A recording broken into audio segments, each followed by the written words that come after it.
From the land of purple rain, little red Corvettes, and the purifying waters of Lake Minnetonka. This is Minnesota Unknown. Each episode, we'll take a deep dive into Minnesota's storied past, with a special emphasis on the surprising, the unusual, and little-known history hidden in plain sight. I'm Josie Bergman. I'm Alex Weston. And I'm Hannah Norton. And we are Minnesota Unknown. Well, welcome everyone. If you're listening to this the day it's released, and I assume all of you do, we're releasing this on June 7th, birthday of the one and only Prince. That's right, Prince Rogers Nelson, born June 7th, 1958, and tragically lost to the world just over 10 years ago. So I grew up in South Minneapolis, and I feel like I was aware of Prince as someone famous who was from my hometown before I was even aware that he was a musician. I think long before I'd ever heard a single Prince song, I was just aware he was this legendary presence that everyone in Minneapolis seems to have a Prince story. So you didn't even know that he was famous for the music. You just thought there was this guy called Prince. Well, not as like a little kid. You'd hear like, oh, Prince used to live there. Oh, I once ran into Prince, and I don't know. He was famous for being famous as far as I knew. But before we kick things off, I am curious, what are your guys' relationship to Prince, if anything? Are you Prince fans? Are you aware of...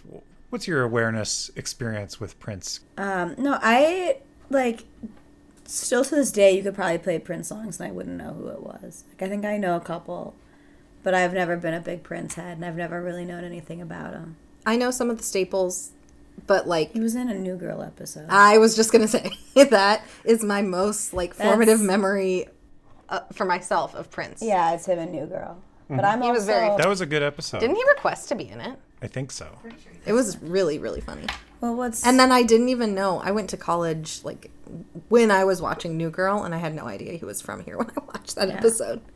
What I think is important to note is Alex is really old and I'm really young. Yeah. And so his experiences are very different. A thing I mentioned, so I grew up hearing about him, and I was vaguely aware of his music, but only vaguely. I was actually kind of under a rock, musically speaking, growing up. My parents only listened to the oldies station, Cool 108, and so the songs that I was aware of were 1960s bubblegum pop, and then whatever LPs my parents had, which was all Beatles and Rolling Stones and nothing post 1972.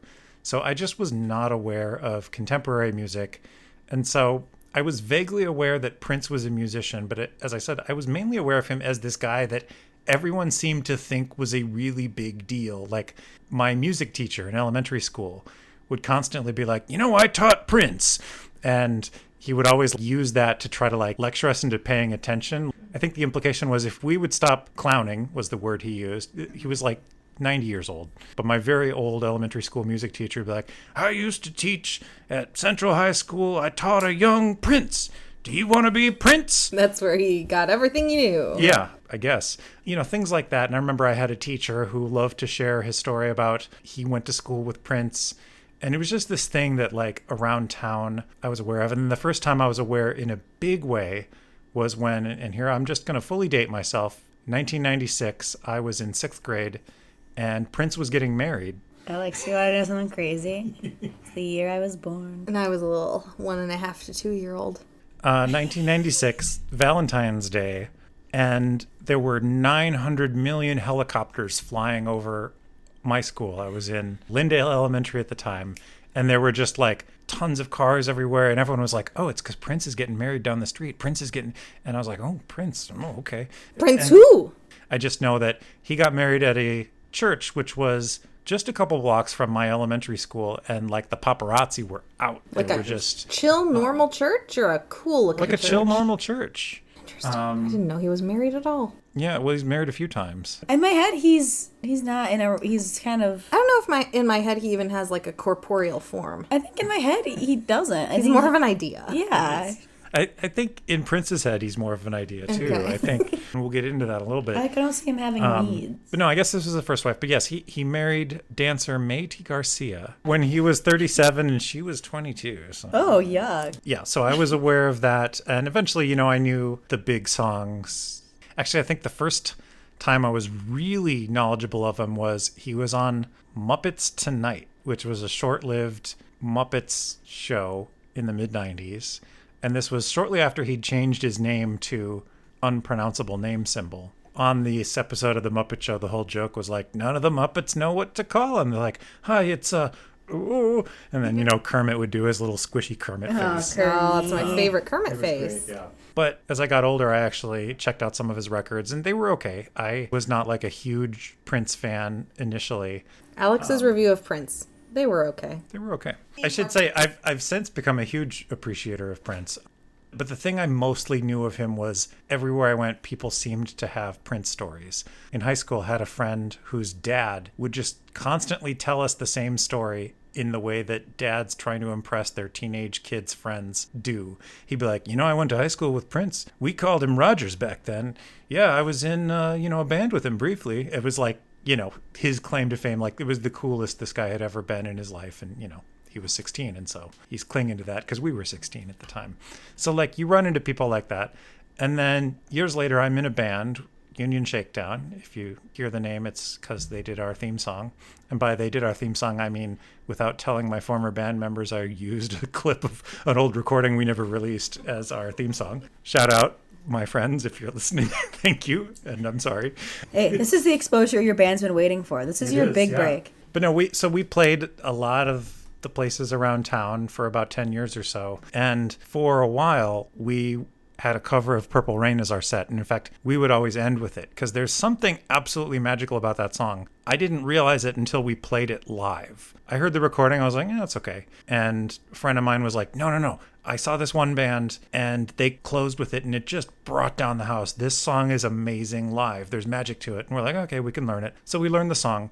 We played Purple Rain and it just floored everyone. So like the worst gigs, and we were not like a big band. We would play like the closing 1 a.m. spot on Thursday at these different clubs. There were like 5 drunk people in the audience ignoring us the whole time. But when we played Purple Rain, suddenly like everyone, the bar staff, everyone would just be into it and swaying. And there is something absolutely magical about that song.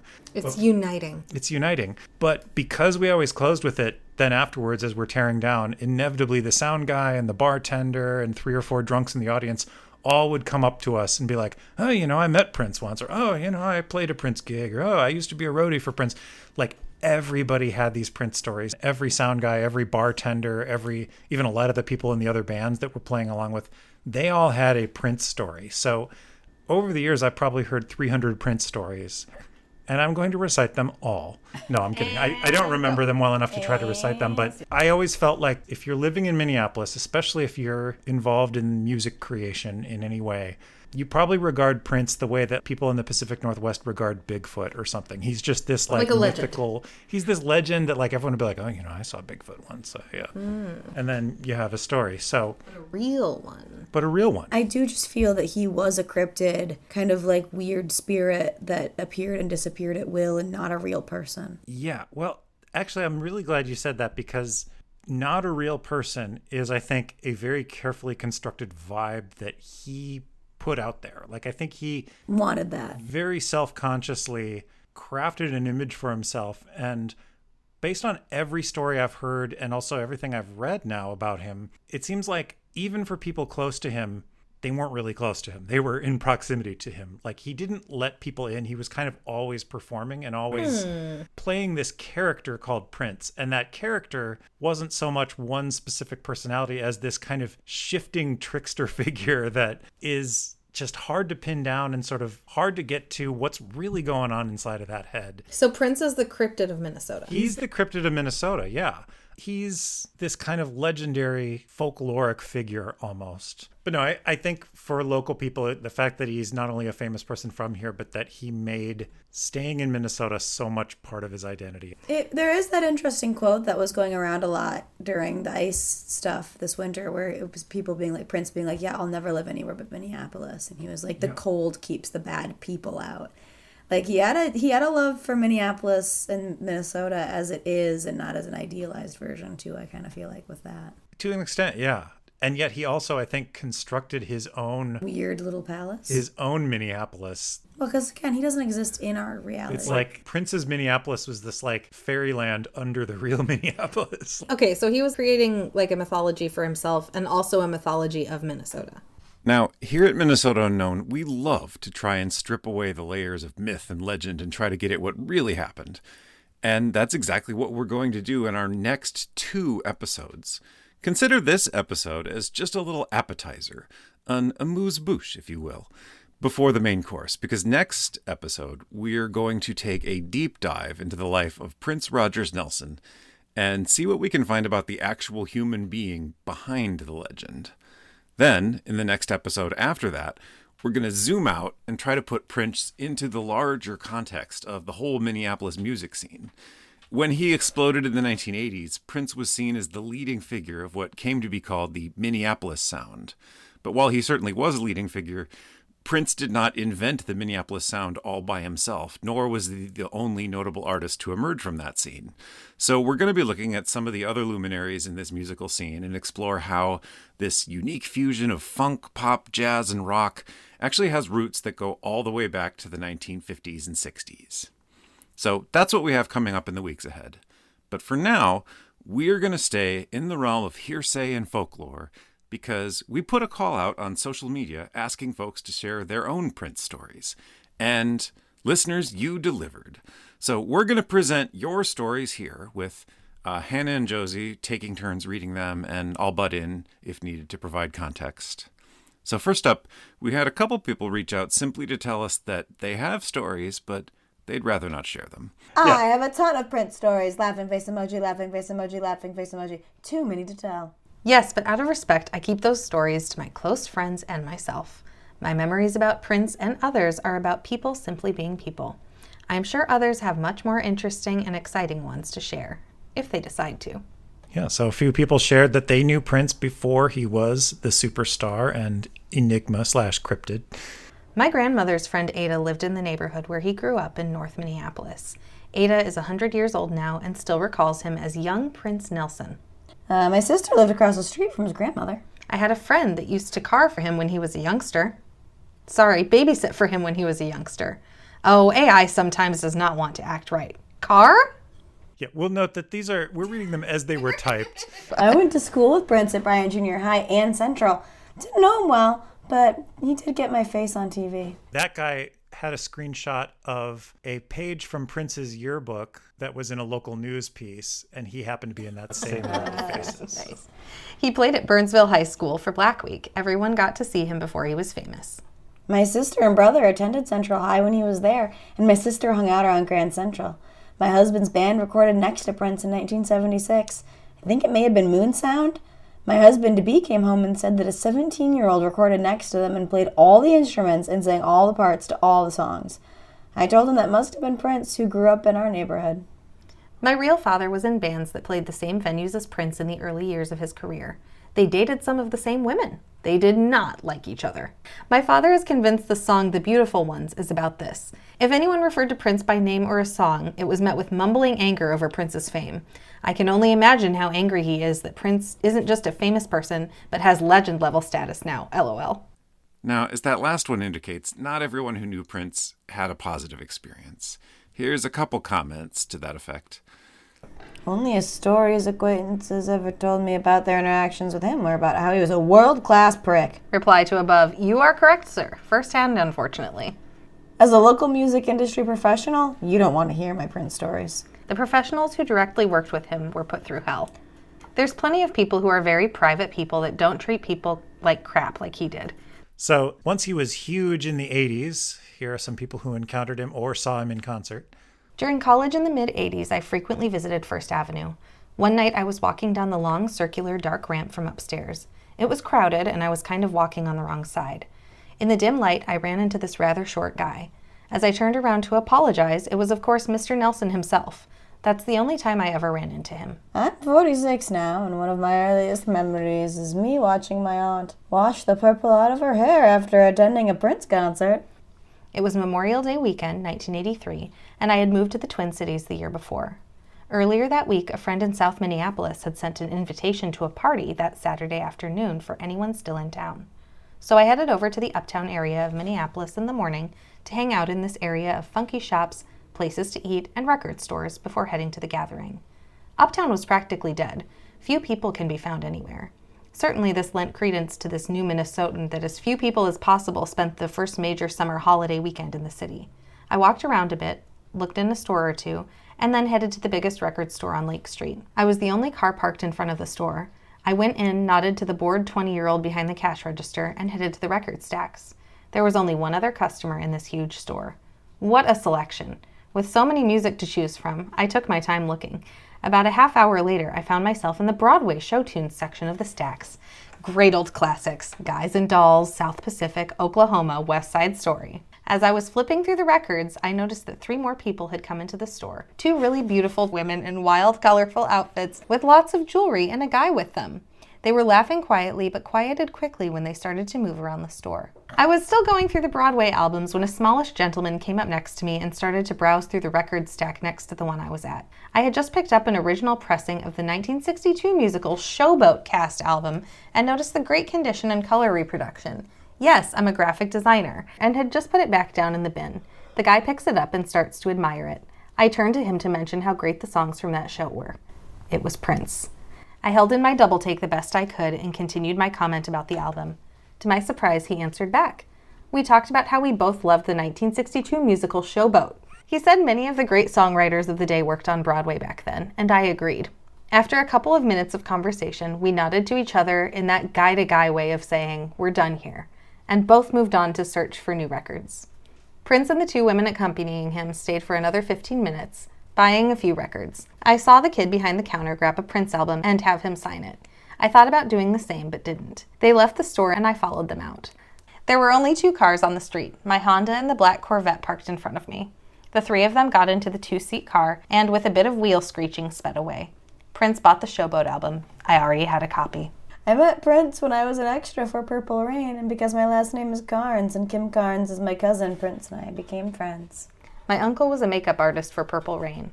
My family is from the same area as Mr. Nelson was. That was Prince's last name. Met him a handful of times when I was a teenager. I've always been a huge Prince fan. I love people who are unapologetically themselves. And he was straight up freaky. I love that too. So, obviously, he's one of the most popular performers of all time. A lot of people saw him in concert. These are a few people that wrote to us about their concert experiences.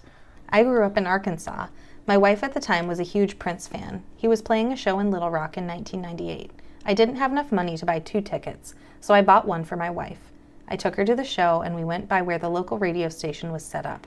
We sort of knew some of the DJs and one was a huge Prince fan. He gave me a ticket to get into the show. He also told me that Prince was going to be at a club after the show. We went to the show and it was phenomenal. After the show, we went to the club. We ended up inside by the back door when Prince walked in. He walked by about 3 feet from where we were standing. I became a fan after that, and an even bigger fan after I moved to the cities. I was one of the caterers for Paisley Park New Year's Party when he premiered Sign of the Times in 1987. Great show. Worked all night. Very briefly at Glam Slam early 90s, he was beautiful, and I was struck by how petite he was. Purple Heart. Glam Slam was actually a club that he owned for a time in the 90s. Seen many times at Uncle Sam's. It got to a point where he would close the club down and play privately for an exclusive audience. So Uncle Sam's is what First Ave was called before it changed its name to First Ave. I worked with Jerome Benton's sister in early 80s. She asked if I wanted to go to a concert. It turned out to be Prince, Vanity 6 and Morris Day, and The Time. So Vanity 6 and Morris Day and The Time were both bands assembled by Prince. So they're all kind of in the Prince orbit. We were invited backstage to meet the musicians and performers. Jerome holds the mirror for Morris Day. Her other B is Terry Lewis. What a night. In 1986, Lionel Richie and Sheila E., who was a person that Prince had produced, played a concert, and Prince showed up by surprise. And we had a few people write in with their experiences specifically from that concert. My first time seeing Prince live as a kid, and I'll never forget it. Sheila did Erotic City solo early in the set, and Prince came out and did Kiss with her. I seem to remember her dedicating it to her main. He came out like a whirling dervish in a fuchsia suit, did a spin, and then the jacket went flying into the crowd. He stole the entire show in a matter of seconds, and everybody sat there dumbstruck after it was over. My buddy has Prince's fuchsia-colored coat he threw into the crowd during a Sheila E. and Lionel Richie concert, October 1986. Yeah, and he included a photo of it. We'll put that in our show notes. And then there are the following replies. Was there with girlfriend. I was there. We stood on the right side of the stage. Who knows where our seats were or if we even went to them. And finally, we have a number of stories of people who encountered Prince out and about in the world. It was the summer of 1991, and we were in the show Dracula on the U of MN Centennial Showboat. So all of our schedules were reversed. We'd stay up all night and sleep all day. My friend Greg and I would therefore take a walk around Lake of the Isles every night, early morning at 2 a.m. We were almost always the only people around. One night we saw a limo pass us and then park. 2 people got out and started walking toward the path. When they got in view, I said, "Huh, that's Prince." And Greg said, "Yep." When we passed him and his date going in the opposite direction, Prince, Greg, and I all did the little chin tilt sup greeting and went on our separate ways. Very Minnesotan, LOL. 25 years ago, I worked for waste management and would go pick up trash at Prince's house in Chanhassen. We lived in Shorewood, just a few miles from Paisley Park. We also frequently drove down Galpin Road, and one time our 3-year-old daughter said, "There's the King's house," pointing off toward the east side of the road. I was puzzled until I described the event to our nanny, who said, "Oh, that's where I always point out Prince's house." That's fun. That's cute. I was alongside him at a stoplight in Eden Prairie. He was on a motorcycle with a Farrington stereo, not the one from the movie/videos, and jamming out to himself. He did turn his head and smile just before leaving me in his dust. Wow, that is a cryptid encounter. Yeah. So this one actually comes from a former colleague of ours who worked at the James J. Hill House. His agent once called the Hill House when I was working at the front desk. They said he was interested in using the house in a Prince music video, but it didn't happen though because they wanted to shoot it the very next day. This was in 2012. But I think his agent spoke to whoever was program supervisor at the time. I think the restrictions on what they were and were not allowed to do at a historic site may have played a role in them declining. So the crazy thing about that is just imagine saying, "We want to film a music video at your venue tomorrow." Like, that is insane. But wouldn't you try to make that happen? Well, the thing is, like, I think what it shows is Prince is used to receiving that kind of treatment. Unless you're Prince, you don't get to just be like, "We want to film a video Tomorrow. tomorrow." I did not meet Prince personally, but I met Big Chick downtown outside First Ave when I was still in high school, and he got my friend and I hired as extras in the filming of Purple Rain. I was 18. I was living in Boston and went to see Prince at the Worcester Centrum, big suburb. Would have been 1985-ish. My bestie and I rented a car to drive out there, but of course we're late and had no idea where we were going, pre-GPS days. We saw a white limo and thought, let's follow that, because out here in Worcester, there is only one place it's going. We pulled up alongside and noted that there were roses etched in the frosted windows. When we got beside the driver, he rolled down his window and was an oversized dude who said with his eyes, "What the F are you young ladies up to?" Silly young girls that we were, we drove off screaming, found the stadium, and got to our seats exactly when Prince took the stage. Surely we were following the purple one himself. That's really funny. First time I met Prince was back in about 1998-99. I was working the overnight shift in O'Sullivan's at Navarre. For those not overly familiar, this would be one of the ways to get to Paisley from downtown, and it's a bit more scenic this way as you go around Lake Minnetonka. This big black limo pulls in and a massive human being steps out of the driver's seat and comes inside. He proceeds to grab 6 whipped cream spray cans, LOL, and starts checking out. A couple minutes later, the door on the back of the limo opens and Prince steps out, walks in and grabs as much water as he can carry and brings it to the register. Full transparency, I transplanted here when I was 13. While I was vaguely aware of Prince and recognized him, I really didn't know much about him. I said hi, asked if he was coming back from a show. He was, First Ave. Fanboyed a little and was completely taken aback about how human that small, SMOL, had such a ridiculously deep voice. Nice dude, seemed fairly down to earth even if blazed out of his mind at the time, smiling emoji. Had been a fan ever since and was lucky enough to run into him another couple times briefly before he passed. He of course didn't recognize me, but I'll never forget.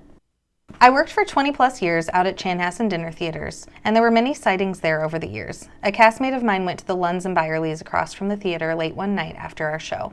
She rounded a corner in the store and saw down the aisle what she initially thought was a beautifully groomed woman with 2 big dudes, but she realized quickly that the perfectly coiffed, high-heeled person was Prince. She followed at a discreet distance and stood behind him in the checkout as one of the big dudes paid for Prince's cookies, and then they whisked him out to a waiting limo. I was in high school visiting a friend who worked at a gas station down the road. Prince pulled up on his motorcycle, came in to pay, and chatted with us, and invited us to come to Paisley Park. He was doing a show at 2:30 a.m. One of my biggest regrets when I was not going. Guys, let's always leave room in our lives for unexpected Prince concerts. So we really want to thank everyone who wrote in. It's nice just seeing the different ways that, sometimes people had an encounter or went to a concert 40 or more years ago, and it's clearly stuck in their mind. So it's just cool hearing the way that he crossed paths with so many different people and the way that that impacted them. These are really sweet. Yeah. And that is all for this episode. But as mentioned before, we're not done with Prince. Next time, we'll take a deep dive into his life and career and see if we can uncover the man behind the legend. And then in the following episode, we'll look beyond Prince to trace the rise of the whole Minneapolis sound. And so, until next time, remember, if the elevator tries to bring you down, go crazy. And that's it for this episode. We'll be back next time with another deep dive into Minnesota's storied past.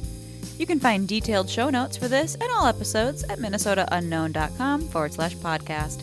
We'll post a link there to each episode along with features such as accompanying images, links to more info, and lists of sources cited. If you have questions, comments, corrections, complaints, or compliments, please email us at info@minnesotaunknown.com. We'd truly love to hear from you. Unless it's mean, and then I'll cry. You can find Minnesota Unknown wherever you get your podcasts. Be sure to subscribe or follow so you don't miss an episode. And if you have a moment to rate and review, that would really help others find us. We also give history walking tours around the Twin Cities. To learn more about our current and upcoming tours, head to minnesotaunknown.com. Minnesota Unknown is produced, hosted, written, and researched by Hannah Norton, Josie Bergman, and Alex Weston. Our theme song is by Union Shakedown. This episode is copyright 2026 by Minnesota Unknown, LLC. All rights reserved.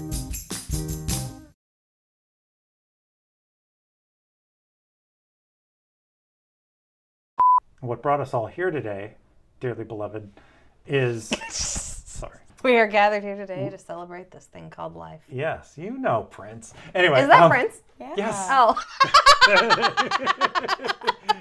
As a local music and Music. As a local yeah, this is what my voice sounds like. From the land where loons and doves cry. This is what it sounds like when loons cry.